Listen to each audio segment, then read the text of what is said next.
আজ পড়ছি চোখে আমার তৃষ্ণা নামক উপন্যাস। লিখেছেন কথাশিল্পী হুমায়ূন আহমেদ। তরু তার বাবার সামনে দাঁড়িয়ে আছে। ভয়ে তার পানির পিপাসা পাচ্ছে, বুক ধকধক করছে। শব্দটা এত জোরে হচ্ছে যে তরুর মনে ক্ষীণ সন্দেহ হলো বেতের চেয়ারে বসা বাবাও শব্দটা শুনতে পাচ্ছেন।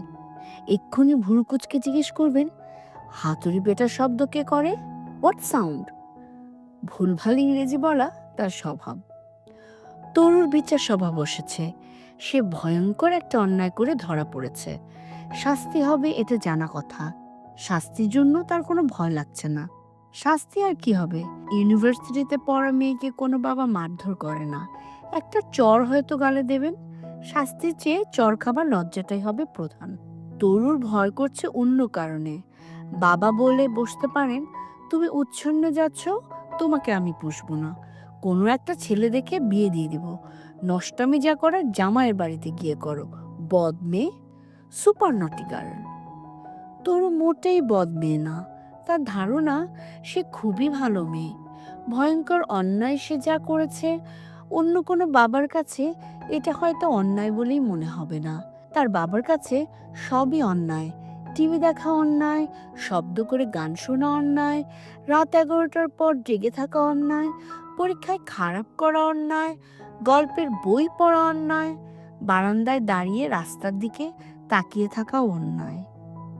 শামসুন নাহার? তরু ক্ষীণ গলায় বলল, জি বাবা। শামসুন নাহার তরুর ভালো নাম। তরুর বাবা আব্দুল খালেক মেয়েকে নিয়ে বিচার সভা বসালে ভালো নামে ডাকেন। তোমার পড়ার টেবিলের ড্রয়ারে যে বস্তু পাওয়া গেছে তার নাম কি? Tell me name. সিগারেটের প্যাকেট। এই সিগারেটের প্যাকেট তুমি কিনেছো? না বাবা, এটা একটা বিদেশি সিগারেটের প্যাকেট। দেশে কিনতে পাওয়া যায় না।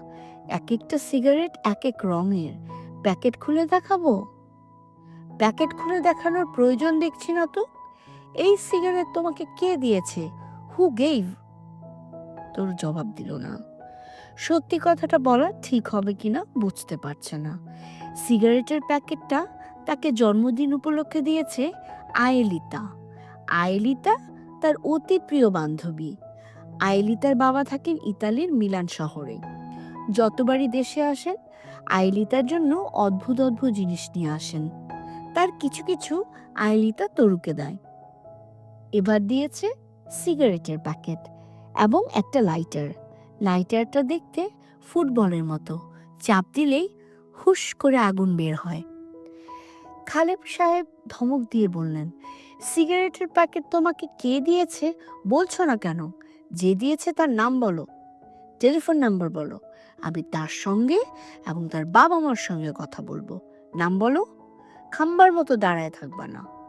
তুমি খাম্বা না, ইউ আর নট পিলার। তরু বলল, ওসমান চাচা দিয়েছেন। বলতে বলতেই সে মেঝে থেকে চোখ তুলে বাবার দিকে তাকালো। সে জানে ওসমান চাচার প্রতি বাবার বিশেষ দুর্বলতা আছে। বাবার ধারণা এই মানুষটা পৃথিবীর সবচেয়ে জ্ঞানী মানুষ। শুধু তাই না, পৃথিবীর সবচেয়ে ভালো মানুষ। এই মানুষটার উপর রাগ করা তার বাবার পক্ষে প্রায় অসম্ভব। উনি কোনো অন্যায় কাজ করলেও বাবার কাছে মনে হবে এই অন্যায়ের মধ্যেও কিছু না কিছু ন্যায় অবশ্যই আছে। ওসমান সাহেব দিয়েছেন? হুম। তাকে তার এক ছাত্র পাঠিয়েছে। উনি তো সিগারেট খান না, টেবিলে রেখে দিয়েছেন। রংচঙা প্যাকেট দেখে আমি ভাবলাম চকলেট। আমি বললাম, চাচা এটা কি চকলেট? চাচা বললেন, না গো মা, সিগারেট, পার্টি সিগারেট। বিদেশের মেয়েরা পার্টিতে ফুঁকে, তামাক ছাড়া সিগারেট। তুমি নিয়ে যাও। খালিক সাহেব কিছু বলতে গিয়েও নিজেকে সামলালেন। কপালে ডান হাতের তর্জনী দিয়ে কিছুক্ষণ ঘষলেন। খুক খুক করে কাশলেন। তরু তার বাবার প্রতিটি লক্ষণ চিনে। বাবা কথা খুঁজে না পেলে এরকম করেন। মনে হচ্ছে খালিক সাহেব কথা খুঁজে পেয়েছেন। মাথা ঝাঁকিয়ে খানিকটা ঝুঁকে এসে বললেন, তরু। তরু স্বস্তি পেল। ভালো নাম থেকে ডাক নামে চলে এসেছেন, কাজেই তিনি এখন স্বাভাবিক। সিগারেট সমস্যা মনে হয় মিটে গেল। তরু মিষ্টি গলা জবাব দিল, জি বাবা। তুমি ওসমান সাহেবের স্বভাব জানো না? তুমি কি জানো না তার ঘরের যে কোনো জিনিস যদি তুমি আগ্রহ নিয়ে দেখো আর আগ্রহ দেখাও, তাহলে সেটা তিনি সঙ্গে সঙ্গে দিয়ে দেন? জানো কি জানো না? You know or not know? জানি। এই স্বভাব জানার পরেও তোমার মতো একজন বুদ্ধিমতী মেয়ে কি করে সিগারেটের প্যাকেট নিয়ে আহ্লাদি করলে? আহ্লাদি করি নাই বাবা, আমি শুধু বলেছি, চাচা এটা কি চকলেট? এটা বলাই আহ্লাদি। তুমি কি জীবনে চকলেট দেখো নাই? বাবা, আমি কি ওনাকে প্যাকেট ফেরত দিয়ে আসবো? একটা বোকামি করেছে, এটাই যথেষ্ট। দুটা বোকামি করবে না। সিগারেট ফেরত দেওয়া মানে ওনাকে অপমান করা। Do you understand? তরু বলল, ইয়েস স্যার। এমন ভঙ্গিতে বলল যে খালেক সাহেবের কাঠিন্য পুরোপুরি চলে গেল। হেসে ফেলতে যাচ্ছিলেন, অনেক কষ্টে হাসি থামালেন। তরু বলল, বাবা তুমি কি আমাকে আরো বকবে? খালেক সাহেব বললেন, বকলাম কখন? সামান্য ওয়ার্নিং। আমাকে এক কাপ চা খাওয়া। চিনি দিবে না, লিকার হালকা। তরু বলল, টি ইজ কামিং স্যার। এইবার খালেক সাহেব সত্যি সত্যি হেসে ফেললেন। তবে তিনি খুশি যে তার মেয়ে এই হাসি দেখেনি, আগেই ঘর থেকে বের হয়ে গেছে। ছেলে মেয়েদের সামনে গাম্ভীর্য রাখাটা অত্যন্ত জরুরি। আজকালকার বাবাদের কাণ্ড দেখলে তার শরীর চিরবির করে। ছেলেমেয়েরা বাবার গায়ে হাত রেখে কথা বলে, যেন বাবা তার ইয়ার বন্ধু। অতিরিক্ত টেলিভিশন দেখার কুফল ছাড়া আর কিছু না। টেলিভিশন পুরোপুরি বন্ধ করে রেডিওর জগতে চলে যেতে পারলে ভালো হতো। রেডিওর যুগে সভ্যতা জ্ঞান ছিল, মান্যগণ্য ছিল। এই নাও বাবা চা। খালেক সাহেব অবাক হয়ে বললেন, এত তাড়াতাড়ি যাব কিভাবে বানালি? তরু বলল, কেটলিতে ফুটন্ত পানি ছিল, আমি একটা টি ব্যাগ ফেলে নিয়ে এসেছি। তুমি তো চায়ে চিনি দুধ কিছুই খাও না। খালেক সাহেব চায়ের কাপ হাতে নিলেন। মেয়েটার উপর থেকে সব রাগ চলে গেছে। এখন উল্টো নিজের কঠিন কথাবার্তার জন্য মনটা খারাপ লাগছে। বেচারির তো দোষ নেই, লুকিয়ে লুকিয়ে সিগারেট খাবার ট্রেনিং এই মেয়েকে দেওয়া হয়নি। বাবা এই নাও সিগারেট, প্লিজ একটা খাও। তরু তার রঙিন সিগারেটের প্যাকেট খুলে বাবার দিকে ধরে আছে। খালেক সাহেব অবাক হয়ে বললেন, সিগারেট খাবো? মেয়েদের সিগারেট, একটা খেয়ে আমাকে বলো খেতে কেমন, প্লিজ বাবা। খালেক সাহেব সিগারেট নিলেন, তরু লাইটার জ্বালিয়ে ধরিয়ে দিল। চোখ বড় বড় করে বলল, বাবা খেতে কেমন? খারাপ না। তুই বলেছিলি তামাক নেই, তামাক আছে। আমি বলিনি বাবা, ওসমান চাচা বলেছেন। আমি ওনাকে ধরবো। ওনাকে ধরার তো কিছুই নাই, উনি তো আর খেয়ে দেখেননি, অনুমানে বলেছেন তামাক আছে, তবে পরিমাণে সামান্য, না থাকার মতোই, ভেরি স্মল কোয়ান্টিটি। খেতে ভালো লাগছে বাবা? খালেক সাহেব দরাজ গলায় বললেন, তোর খুব ইচ্ছা করলে একটা খেয়ে দেখ। সত্যি খেয়ে দেখবো? পরে আমাকে ধরবে না তো বাবা? আমার সামনে ধরাবে না। ওসমান চাচার সামনে ধরাই, উনার জিনিস উনার সামনে খেলে উনি খুশিই হবেন। খালেক সাহেব জবাব দিতে পারলেন না। মেয়েটা মাঝে মাঝে এমন বিপদে ফেলে। ওসমান সাহেব তরুদের বাড়ির ছাদে 3টা ঘর নিয়ে থাকেন। তিনি তরুকে ডাকেন মিস্ট্রি। এই নামকরণ তরুর স্বভাব লক্ষ্য করে না। তরু অর্থ গাছ, ইংরেজিতে ট্রি। মিস তরু থেকে মিস ট্রি, সেটা সংক্ষেপ করে মিস্ট্রি। তরু এই নামের বদলা নেবার চেষ্টা করেছে। ওসমান সাহেব ছাঁচা ডেকেছে ছাদের চাচা থেকে ছাঁচা। তরু কিছুদিন এই নাম ডেকে হাল ছেড়ে এখন আবার চাচা ডাকছে। ওসমান সাহেব বাস করেন হুইল চেয়ারে। তিনি জীবনযাপনের জন্য ছাদটাকে হুইল চেয়ার উপযুক্ত করে নিয়েছেন। বিছানা থেকে হুইল চেয়ারে নিজে নিজে নামতে পারেন, ছাদে আসতে পারেন, কারোর সাহায্য লাগে না। ছাদে 3টা ঘরের একটায় তার শোবার ঘর, একটাই পড়াশোনা ঘর, অন্যটা রান্নাঘর। হুইল চেয়ারে বসে তিনি চা বা কফি বানাতে পারেন, পাউরুটি টোস্ট করতে পারেন, ডিম সিদ্ধ করতে পারেন। সকালের নাস্তা তিনি নিজের হাতে তৈরি করেন, একটা কলা, মাখন মাখা 1 পিস রুটি এবং ডিম সিদ্ধ। সারাদিন এর বাইরে কিছুই খান না। রাতে টিফিন ক্যারিয়ারে করে হোটেল থেকে তার জন্য খাবার আসে। যে ছেলেটি খাবার আনে তার নাম রফিক, বয়স 12-13, অতি কর্মঠ ছেলে। সে 1.5 ঘন্টার মতো থাকে, এর মধ্যেই ঘর পরিষ্কার করে, কাপড় ধুয়ে দেয় এবং কিছুক্ষণ পড়াশোনাও করে। রফিকের জন্য বাংলা বর্ণমালার বই এবং ইংরেজি ABCDর বই কেনা আছে। পড়াশোনা সে যথেষ্ট আগ্রহ করেই চালিয়ে যাচ্ছে। বাংলা যুক্তাক্ষর নিয়ে তার সামান্য সমস্যা হচ্ছে। যুক্তাক্ষর ছাড়া বাংলা সে ভালোই পড়তে পারে। বাংলার চেয়ে ইংরেজি শেখার দিকে তার ঝোঁক বেশি। প্রতিদিন 2টো করে ইংরেজি শব্দ তার শেখার কথা। রফিক তা শিখছে এবং মনে রাখছে। নাইট, স্টার, সাউন্ড, এর মতো শব্দগুলো এবং তার অর্থ সে জানে। ওসমানের বয়স 50, কিন্তু তাকে সেরকম বয়স্ক মনে হয় না। মাথা ভর্তি চুল, চুলে পাক ধরেনি। গম্ভীর প্রকৃতির মানুষ। নিজেকে ব্যস্ত রাখার নানা কৌশল তিনি বের করে রেখেছেন।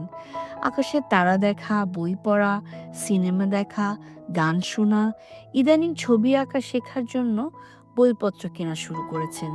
চারুকলার মনিকা নামের 4th ইয়ারের এক ছাত্রী প্রতি 15 দিনে একবার এসে তাকে ছবি আঁকা শেখায়। ওসমান সাহেব তাকে মাসে 1000 টাকা দেন। ভদ্রলোক বিবাহিত, স্ত্রী সুলতানা আলাদা বাস করেন। তিনি হঠাৎ হঠাৎ স্বামীকে দেখতে আসেন। তাদের একটা ছেলে আছে। ছেলের নাম আবির, বয়স 8। আবির তার মার সঙ্গে আসে। তার প্রধান আনন্দ পেছন থেকে বাবার হুইল চেয়ার ঠেলা। চলে যাবার সময় সে খুব কান্নাকাটি করে, কিছুতেই যাবে না। ওসমান সাহেব ক্ষীণ গলায় বলেন, থাকুক না একদিন। তখন সুলতানা এমন ভঙ্গিতে তাকান যেন এমন অদ্ভুত কথা তিনি তার জীবনে শোনেননি। প্রতিবারই আবিরকে কাঁদতে কাঁদতে ফিরে যেতে হয়। সিগারেটের প্যাকেট এবং লাইটার হাতে তরু ছাদে এসেছে। এই 2 বস্তু কালো হ্যান্ডব্যাগে লুকানো। ওসমান ছাদে, তার সামনে পায়া লাগানো ছোট্ট টেবিল। টেবিলের উপর টেলিস্কোপের লেন্স, লেন্স ক্লিনার, লোশনের তুলা। ওসমান লেন্স পরিষ্কার করছেন। তরু বলল, চাচা, আমি এখন এমন একটা কাজ করব যা দেখে আপনি চমকে যাবেন। অনুমান করুন তো কাজটা কি? ওসমান সাহেব তরুর দিকে না তাকিয়ে বললেন, তুমি একটা সিগারেট খাবে। তরু কিছুক্ষণ কোনো কথা বলতে পারল না। মানুষটা তরুর সিগারেটের বিষয়ে কিভাবে বলছে। ওসমান বললেন, কই, সিগারেট তো ধরাচ্ছ না। তরু বলল, সিগারেট থাকলে তবে তো ধরাবো। চাচা, আপনি আমাকে কি ভাবেন, গাঁজা সিগারেট খাওয়া টাইপ মেয়ে? কেন শুধু শুধু বললেন আমি সিগারেট খাবো? আমাকে খারাপ ভেবেছেন, এই জন্য সরি বলুন। সরি বলবো না। কেন বলবেন না? আমি গতকাল সন্ধ্যায় ঘর থেকে দেখেছি তুমি ছাদে কালো ব্যাগটা নিয়ে এসেছো।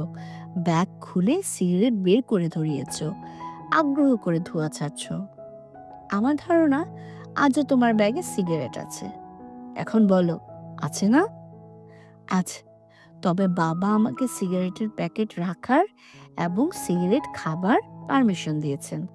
আমার কথা বিশ্বাস না করলে আপনি বাবাকে জিজ্ঞেস করতে পারেন। বিশ্বাস করছি। তরু সিগারেট ধরিয়ে কায়দা করে ধোঁয়া ছাড়তে ছাড়তে বলল, আজ রাতে কি তারা দেখা হবে? হুম, তারা ফারা দেখা খুবই ফালতু কাজ। তুমি তো দেখছো না, আমি দেখছি। আপনার কাছে ফালতু লাগে না? না। আচ্ছা চাচা, আপনি আমাকে সুন্দর দেখে একটা নাম দিন তো। কিসের নাম? আমি একটা উপন্যাস লিখব, উপন্যাসের নাম। উপন্যাস লিখবে? Yes sir. আপনার কি ধারণা আমি উপন্যাস লিখতে পারবো না? যে টিচার আমাদের চর্যাপদ পড়ান তিনি বলেছেন আমার বাংলা ঝরঝরে। আমার একটা অ্যাসাইনমেন্ট পড়ে বলেছেন এ কথা। তাহলে লেখা শুরু করে দাও। আগে নাম ঠিক করব, তারপর লিখব। এক্ষুনি একটা নাম দিন তো। কালপুরুষ নাম দাও। শীতকালে তারামণ্ডল আকাশের মাঝখানে থাকে। তরু মাথা ঝাঁকিয়ে বলল, আকাশের মাঝখানে থাকুক কিংবা সাইডে থাকুক, তারা ফারার নামেও উপন্যাসের নাম দিব না। তাছাড়া আমার উপন্যাসটা হবে প্রেমের উপন্যাস। একটা মিষ্টি নাম দেন। এসো করো স্নান নাম দেবে? না, এসো গায়ে সাবান মাখো, করো স্নান, ফালতু। রবীন্দ্রনাথের লাইন, চট করে ফালতু বলা ঠিক হচ্ছে না। ফালতু বললে রবীন্দ্রনাথ রাগ করবেন? রবীন্দ্র ভক্তরা করবে। তাছাড়া তুমি বাংলার ছাত্রী। তরু বলল, আমি বাংলার ছাত্রী হই বা ফিজিক্সের ছাত্রী হই, যেটা ফালতু আমি সেটাকে অবশ্যই ফালতু বলবো। ওসমান বলল, আচ্ছা বড়। আমি যে সত্যি উপন্যাস লিখব আপনি মনে হয় বিশ্বাস করছেন না। উপন্যাস কিভাবে লিখতে হয় আমি সব নিয়মকানুন শিখেছি, একজন লেখকের কাছে শিখেছি। উনি বলেছেন প্রথম উপন্যাস উত্তম পুরুষে লিখতে হবে, নিজের জীবন কাহিনী দিয়ে শুরু, নিজের চেনা জগতের বিবরণ। উপন্যাস লেখার মতো কাহিনী কি তোমার জীবনে আছে? কিছু বানাবো? আপনার কি ধারণা আমি লিখতে পারবো? একজন ঔপন্যাসিকের যেসব গুণ থাকার কথা আমার কিন্তু তার সবই আছে। যেমন আমি খুব গুছিয়ে মিথ্যা কথা বলতে পারি, গল্প বানাতে পারি। পারি না? আমার ধারণা পারো। উপন্যাসের প্রথম লাইনটা আমি লিখে ফেলেছি, শুনতে চান? পুরো একটা চ্যাপ্টার লিখে ফেলো, তারপর পড়ে দেখব। প্রথম লাইনটা শুনে দেখুন না। প্রথম লাইনটা হচ্ছে, হ্যালো, আমি 18 বছর বয়সের অতি রূপবতী এক তরুণী। ওসমান বললেন, হ্যালো দিয়ে শুরু করেছো কেন? তুমি তো কাউকে টেলিফোন করছো না। তরু বলল, ঠিক আছে, হ্যালো বাদ দিলাম। আমি 18 বছরের অতি রূপবতী এক তরুণী, এটা কি ঠিক আছে? ঠিক আছে। আমি যা সত্যি তাই লিখছি। আসলেই তো আমি অতি রূপবতী একজন। নাকি আপনার ধারণা আমি রূপবতী না? রূপের 1 থেকে 10-এর স্কেলে আপনি আমাকে কত দেবেন? 6। 6? মাত্র 6? কি বলেন এইসব? মেয়েদের রূপ সময় নির্ভর, এক এক সময় তাকে এক এক রকম লাগে। এখন তোমাকে 6 দিলাম, অন্য একদিন হয়তো 10-এ 10 দেব। আবার 3-4ও তো দিয়ে ফেলতে পারেন।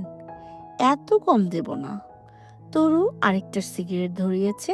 দ্বিতীয় সিগারেট ঠোঁটে দেবার আগে সে বলল, আগের সিগারেটটা আমি আরাম করে খেতে পারিনি, সারাক্ষণ আপনার সঙ্গে কথা বলছিলাম তো এই জন্য। এখন আর আপনার সঙ্গে কথা বলবো না।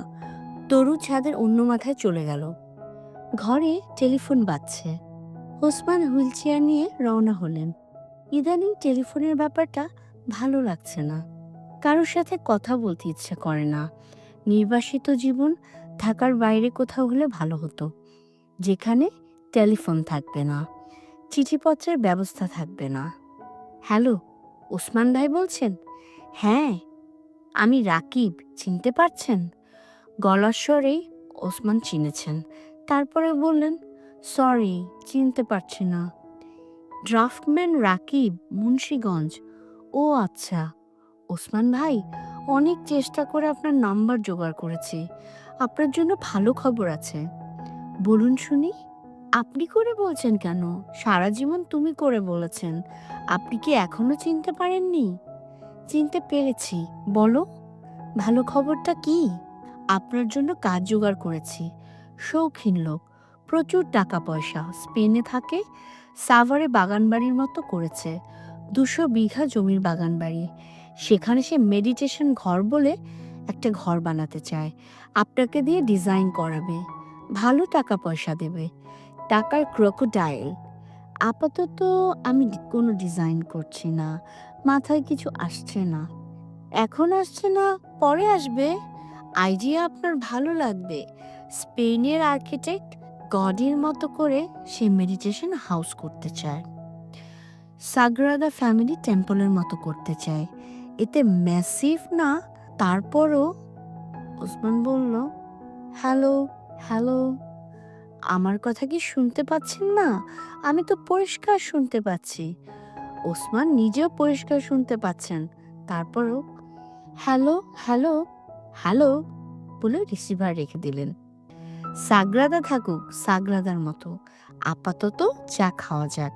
তিনি হুইল চেয়ার নিয়ে রান্নাঘরে উপস্থিত হলেন। একবার দরজায় এসে উকি দিলেন।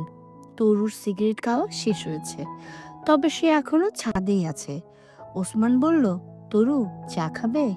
হুম। দুধ চা নাকি লিকার? দুধ চা। আমি কড়া চা খাই। 2টা টি ব্যাগ দিবেন। আগে চা খাবার অভ্যেস ছিল না, এখন করেছি। লেখকদের ঘন ঘন চা খেতে হয়, কড়া লিকারের চা। ওসমান চা বানিয়ে ছাদে এসে দেখেন তরু নেই। লেখকের একটি গুণ, খেয়ালি ভাব তরুর ভেতরে আছে। ওসমান চায়ে চুমুক দিলেন। ছাদে ঘুরতে ঘুরতে চা খাবার আনন্দ থেকে তিনি বঞ্চিত। এক হাতে চায়ের কাপ নিয়ে অন্য হাতে হুইল চেয়ারের চাকা ঘোরানো যথেষ্ট কঠিন। মোটর লাগানো হুইল চেয়ার একটা কিনলে হতো, লাখ টাকার উপরে দাম। ছাদে ঘুরতে ঘুরতে চা খাবার আনন্দের জন্য এতগুলো টাকা খরচ করে ঠিক কিনা বুঝতে পারছেন না। আকাশ মেঘলা হয়ে আছে, আজ রাতে তারা দেখা যাবে কি না কে জানে। বাংলাদেশে তারা দেখার উপযুক্ত জায়গা নেই। আকাশে সব সময় মেঘ, বাতাসে প্রচুর জলীয় বাষ্প। টেলিস্কোপের লেন্সে দ্রুত ছাতা পড়ে যায়। ওসমান টেলিস্কোপের লেন্স রাখার জন্য বড় ডেসিকেটর খুঁজছেন, পাচ্ছেন না। এই দেশে প্রয়োজনের কিছুই পাওয়া যায় না। তরু উপন্যাস লেখা শুরু করেছে। শুরুটা আয়োজন করে করা। টেবিল ল্যাম্প অফ করে সে 18টি মোমবাতি জ্বালিয়েছে। তার বয়স 18, এই জন্যই 18টা মোমবাতি। রেডিও বন্ধ, কাগজ আনিয়েছে, লিখেছে ফাউন্টেন পেন দিয়ে। সে লেখা শুরু করেছে রাত 12টায়। আপাতত উপন্যাসের নাম দিয়েছে নিশি উপন্যাস। তরুর লেখা উপন্যাসের প্রথম কয়েক পাতা। আমি 18 বছরের রূপবতী তরুণীদের একজন। আমার নাম শামসুন নাহার খানম, ডাকনাম তরু। ক্লাসে আমার বন্ধুরা আমাকে ডাকে শশা। কেন শশা ডাকে আমি জানি না।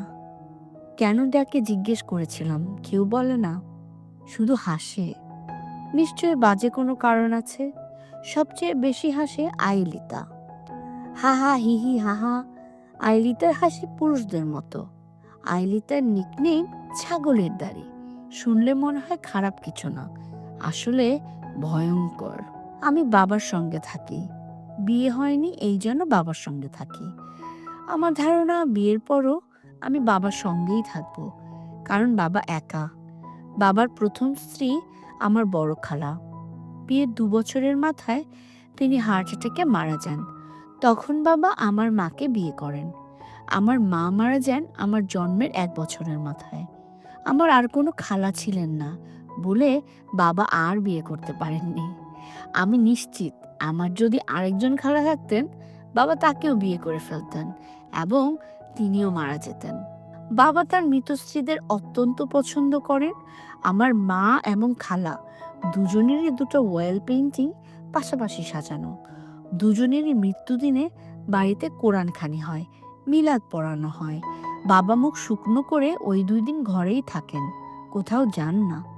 শুধু তা না, তিনি সেদিন মৌলানার কাছে তওবা করেন, তওবা অনুষ্ঠানে চোখের পানি ফেলেন। বাবার নাম আব্দুল খালেক খান। তিনি ফালতু ধরনের ব্যবসায়ী। তার 3টা সিএনজি ট্যাক্সি আছে। ট্যাক্সির গায়ে লেখা শামসুন নাহার পরিবহন। ট্যাক্সি ছাড়াও তার 2টি ট্রাক আছে। ট্রাকের গায়ে লেখা তরু পরিবহন। সমগ্র বাংলাদেশ 7 টন। আমরা যেখানে থাকি সেই রাস্তার শেষ মাথায় বাবার একটা মুদি দোকানের মতো আছে। মুদি দোকানের নাম শামসুন নাহার খানম ডিপার্টমেন্টাল স্টোর। আপনারা শুনলে অবাক হবেন যে বাবার একটা নাপিতের দোকানও আছে, তার নাম নাহার হেয়ার ড্রেসিং। সবই আমার নামে। বাবা যদি কোনোদিন রেডিমেড হাফ শার্টের দোকান দেন, তাহলে তার নামও হবে তরু রেডিমেড হাফ শার্ট। ফালতু ধরনের ব্যবসা হলেও বাবার অনেক টাকা, কারণ তিনি অত্যন্ত হিসাবী মানুষ। আমাদের বাসায় বাজে খরচ করার কোনো উপায় নেই। অনেক খ্যান করার পর তিনি আমাকে সবচেয়ে সস্তার একটা মোবাইল কিনে দিয়েছেন। মোবাইলে কাউকে টেলিফোন করা নিষেধ, কেউ টেলিফোন করলে ধরা যাবে। বাবা আমাকে ডেকে কঠিন গলায় বলেছেন, আধুনিক বিশ্বের, বাবা কঠিন কঠিন শব্দ ব্যবহার পছন্দ করেন, আধুনিক বিশ্বে অপ্রয়োজনীয় একটি আবিষ্কারের নাম মোবাইল টেলিফোন। আমি বলেছিলাম, কেন অপ্রয়োজনীয়? বাবা উত্তর দিয়েছেন, কারণ এই বস্তু মানুষকে অপ্রয়োজনীয় কথা বলতে উৎসাহী করে, কর্মবিমুখ করে। তুমি অবশ্যই তোমার মোবাইলের নাম্বার কাউকে দিবে না।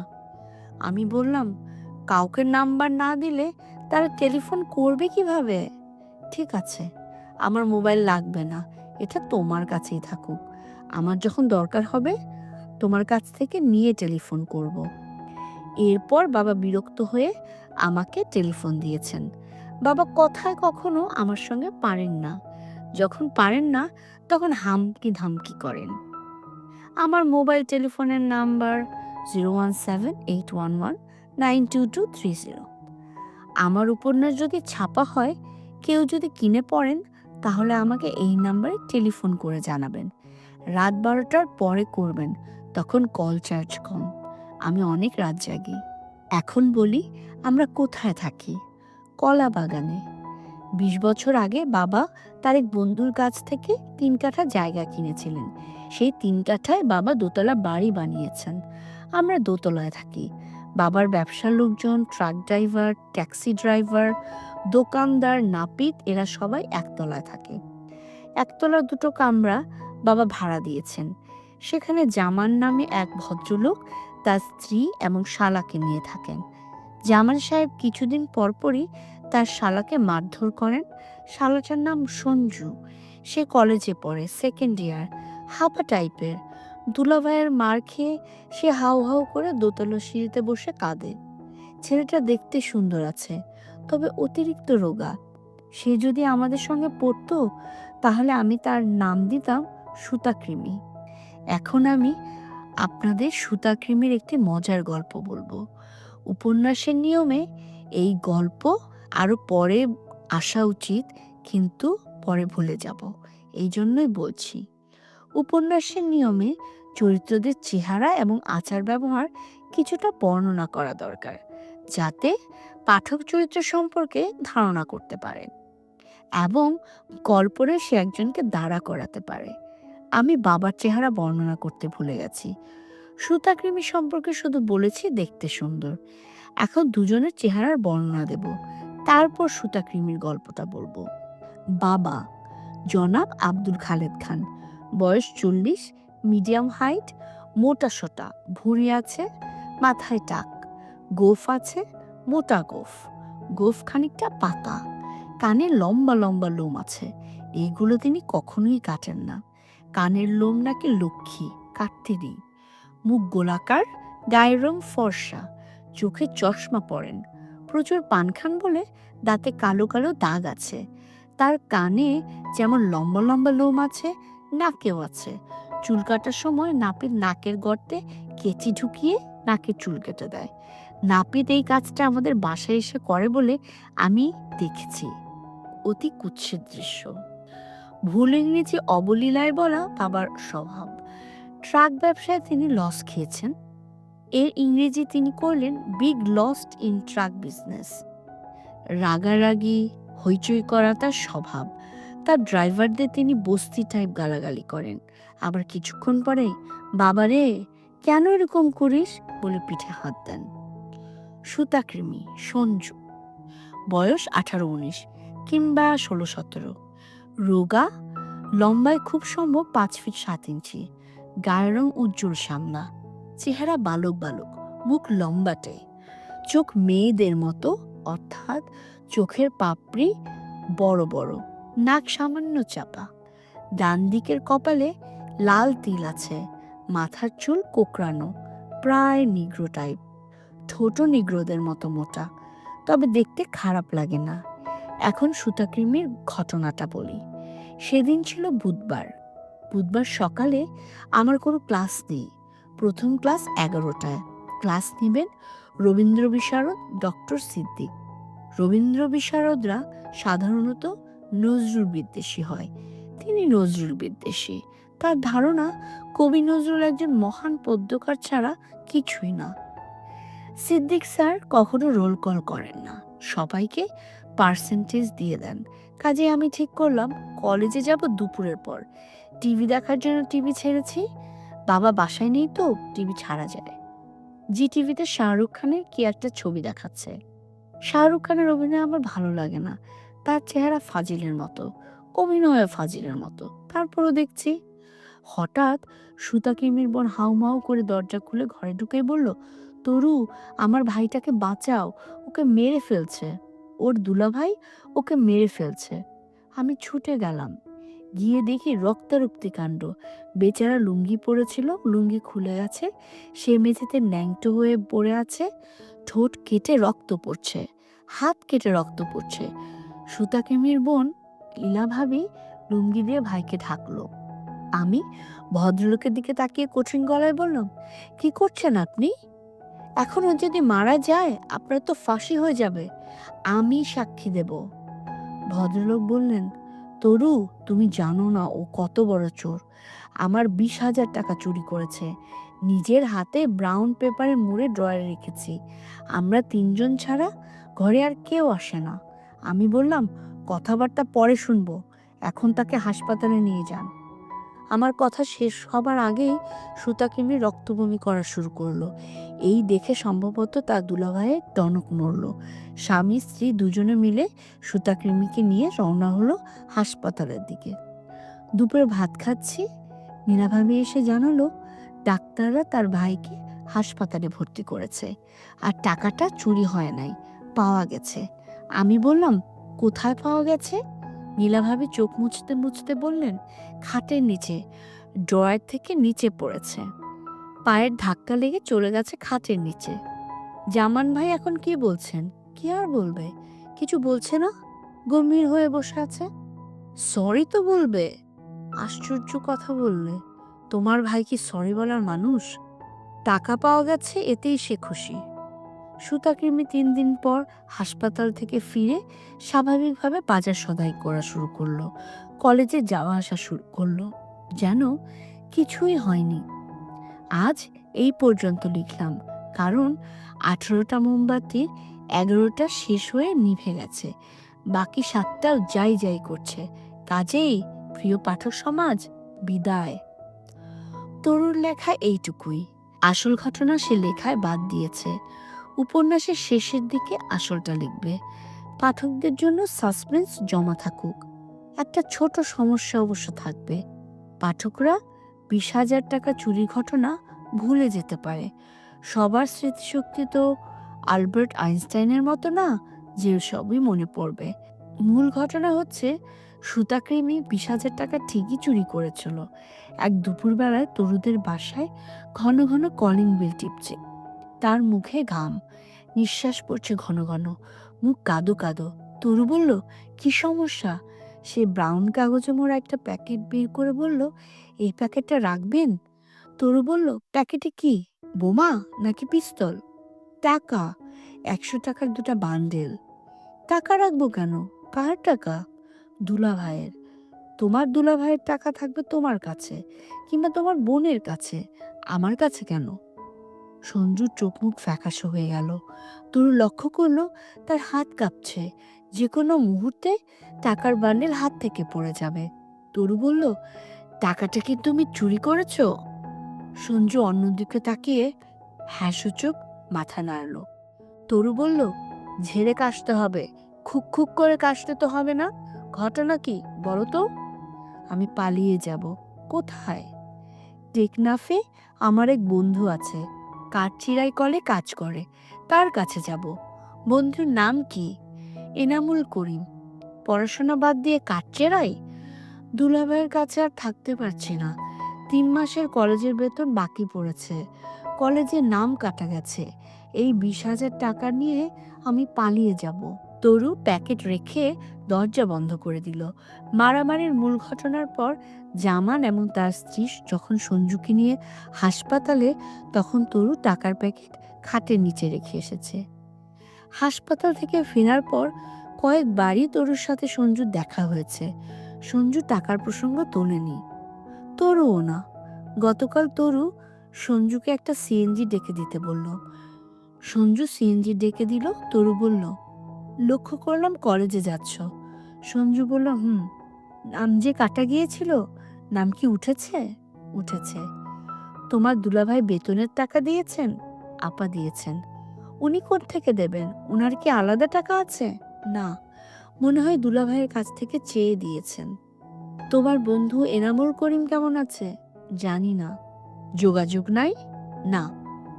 তার কোনো মোবাইল টেলিফোন আছে? আছে। নাম্বার জানা আছে? আছে।